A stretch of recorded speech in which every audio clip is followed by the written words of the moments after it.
Hi guys, Bob for Bob's Movie Review here, and today I want to review for you a movie I just minutes ago finished watching, Independence Day Resurgence. If you guys enjoy the video, please leave it a like rating. So Independence Day Resurgence, so many people told me, this movie was terrible. I'm not going to try to look it up, but somebody commented on a video, thank you so much for commenting, that worst movie of the year. Have they seen Sharknado 4? That's the question. So what's wrong with this movie? It's from Roland Emmerich. He's the director of the first one. It is 20 years later. What could cause this movie to be so terrible? Well, of course, the first movie had Randy Quaid. This movie doesn't have Randy Quaid. Coincidence? Let that sink in. Of course, this movie's also missing Will Smith. And, Will Smith, he's such a great actor. He's, nobody in this movie is as charismatic as Will Smith. They don't have the comedic timing. And with Will Smith gone, they're relying really on Jeff Goldblum for the comedic timing. And it's just, it doesn't work in that way. Jeff Goldblum's not very funny. And he's kind of got that same annoying character and way of speaking that he seems to have in every movie, and so you can't really count on him. Now, I heard this movie was going to have the kid in the first one all grown up, and I don't remember if it was Will Smith's son or Vivica Fox's son or both of their son. I can't remember how that whole deal worked, if it was just one of them was the parent or if they were both the parent. I'm not even going to try to guess because I don't remember. But he's all grown up. And I was like, okay, this is going to be the story of his son. But it's not. He's in it. I don't know if it's the same person, but the character's in it.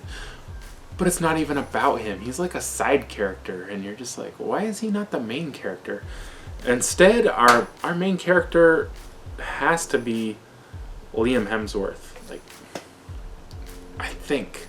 It's I guess he's in it the most, but this movie kind of jumps around so much, it's hard to really say who the main character is. There's all these little stories going on.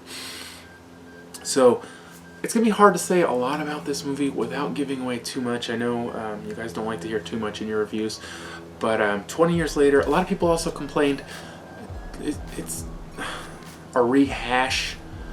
It's the same story over again, and they actually do kind of parallel a lot of scenes and elements in the story in this one, but I think that was intentional. I don't think it really took away from the movie for me.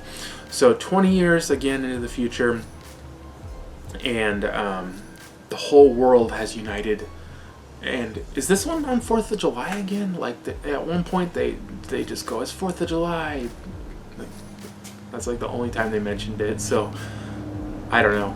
Honestly don't know. I imagine it was coincidence. Aliens attacked twice on 4th of July, they knew. So the whole world has kind of banded together, and there's no war anymore. There's kind of this global peace, and they've kind of taken the alien technology and integrated it into their own, and they've made weapons and kind of space planes and all kinds of just kind of more futuristic stuff you could examine or imagine. So just you could almost imagine maybe that movie was in 20 years from the future for now, maybe more, I don't know, but it's just kind of everything's more advanced. And while they don't know of an imminent alien threat, they're preparing for it. They assume it's coming, and they've created this whole Earth defense gun thing. And they, of course, an alien invasion comes. you don't. It's not giving anything away. You just know it's gonna come, obviously, or they wouldn't even be making the movie. And of course, Jeff Goldblum is involved in saving the world again. And Bill Pullman comes back. Oh my God, he looks a little sketchy. But then he shaves, and then you're like, whoa, oh my God, that is Bill Pullman. Vivica Fox, she looked 1,000 times better than in Sharknado 3? Which one was she in? 2 or 3? I don't know. She looks so much better. I mean, in that Sharknado, she wasn't even recognizable. She has a really tiny part in it.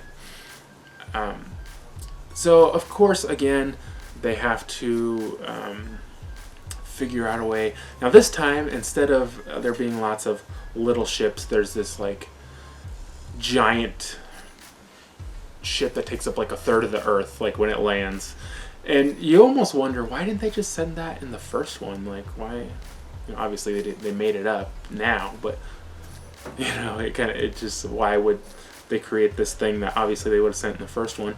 So they do kind of do some backstory of what was going on in the first one, and kind of, you know, what happened, I guess, immediately after, and now 20 years in the future. Now, maybe some of you guys are going to disagree with me, and that's cool. I mean, I have no issues with that whatsoever. But I didn't think this movie was terrible at all. It's missing a lot of what Will Smith brought to the table. Some of the writing in this is really cheesy, and there's a lot of, can't think what you call it, you know, where they throw in these lines so, you know, like, to catch you up, but they just feel really clunky and really kind of like out of place, and you're just like cringeworthy almost with some of the lines. But overall, I liked the story. I thought the story was good. I thought it had some good sci-fi adventure and fun and action, and it had some heart, and it was a fun story, no doubt about that. Visually, this movie, the CGI, it was really kind of hit and miss. Some of the CGI was like really, really good, and some of it was terrible. Like, it wasn't even like the technology was so bad. It was like, I don't know, it just looked cheesy, you know. And but overall, I thought this movie looked really good, other than some of that just poor CGI. I thought everybody was adequate in this movie. Like I said, just nobody could really live up to Will Smith, and that's really this movie's biggest downfall. I think that's where a lot of people are going to be disappointed. I, however, did enjoy this one. You know, there aren't as many space sci-fi movies coming out anymore, and this one was pretty decent. I don't have any huge complaints about it. I did enjoy this movie. I think you guys, if you haven't already, you should at least check it out. Give it a rental. You know, check it out. Got all the glue on there. Dang it. So I think for a score on this, I'm gonna give it a 6 out of 10, guys. It's above average for sure. It's not great. It's definitely got rewatchability though. And a lot of movies nowadays, I wouldn't say they do, but I definitely think this one's worth a rewatch. I definitely think you guys should check it out if you haven't already. I want to thank you guys so much for watching. If you guys enjoyed this review, remember to give it a thumbs up. It helps support the channel, lets me know I'm doing a good job. If you haven't already, subscribe for more videos. And I'll see you guys next time.